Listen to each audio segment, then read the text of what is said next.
Thank you, Tanya. It's my pleasure tonight to introduce my very good friend, Steve Cohen, whom, as many of you know, is General Counsel and Executive Vice President of McAndrews & Forbes. Steve is well known to many of you, maybe all of you. He's wildly popular, and his successes have been equal as a federal prosecutor, a savvy political advisor, and in the private sector as well. Steve is a loyal, longtime friend whom I met coming up on 30 years ago, close to, in the U.S. Attorney's Office in the Southern District of New York. And I knew him when he was really a baby lawyer, a brand new lawyer. But what was clear to me is that he was going to be a star no matter what he did. From day one, this was clear. So it's fitting that he's here tonight to be recognized as a champion of justice.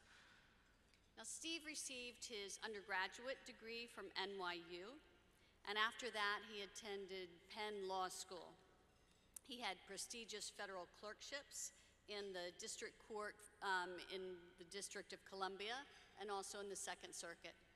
He then served as an assistant U.S. attorney. Now, in the office, he was known not only for his wit and sense of humor, but also for being a very talented and tenacious federal prosecutor. He became the chief of the office's violent gang unit and focused on prosecuting some of New York's most dangerous criminal organizations. He then went to the private sector, and he worked for about 8 years there. And it was during this time that he tirelessly worked to overturn the convictions of 2 innocent men for their involvement in the murder of a bouncer at the Palladium nightclub. Steve worked tirelessly, and no one could be more dogged than he was in the pursuit of justice. He eventually won the release of one man, and the second was acquitted after a retrial. And it's for that work that he was given the New York State Bar Association's honor of being the Pro Bono Lawyer of the Year. Next,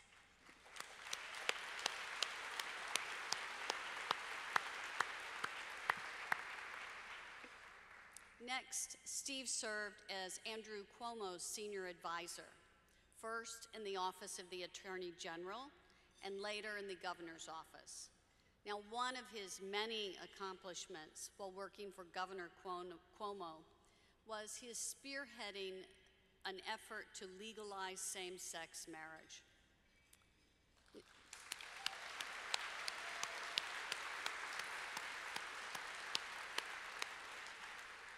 Beyond his day job, he's a loving husband to his wife Lisa and is a devoted father for their 3 children. He's also very active in the community. He's a commissioner for the Port Authority of New York and New Jersey. He's a member of the board of the Brooklyn Bridge Park Coalition. He's co-chair of the Maccabee USA Hockey.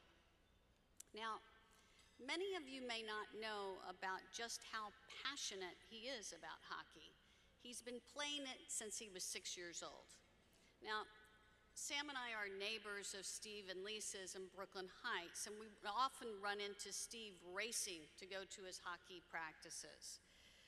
But what we came to learn was that he personally participated in the U.S. team that competed in the Maccabee Games internationally, the Masters team.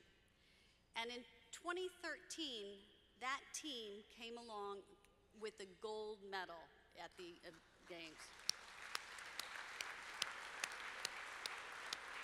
This win was touted as being pretty unlikely. It was against Canada, and it was improbable. And it was dubbed after that the Schmiracle on ice. Now, he's probably, I dare say, the only one in this entire room who has a gold medal for competing in an international sports event.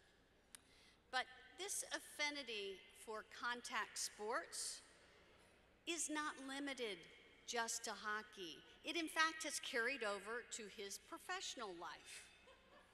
Once, in the governor's office, in a heated debate over the telephone, after Steve unleashed a tirade of expletives, and before hanging up on the person he was talking to, Steve famously said, and I quote, "We operate on 2 speeds here, get along and kill."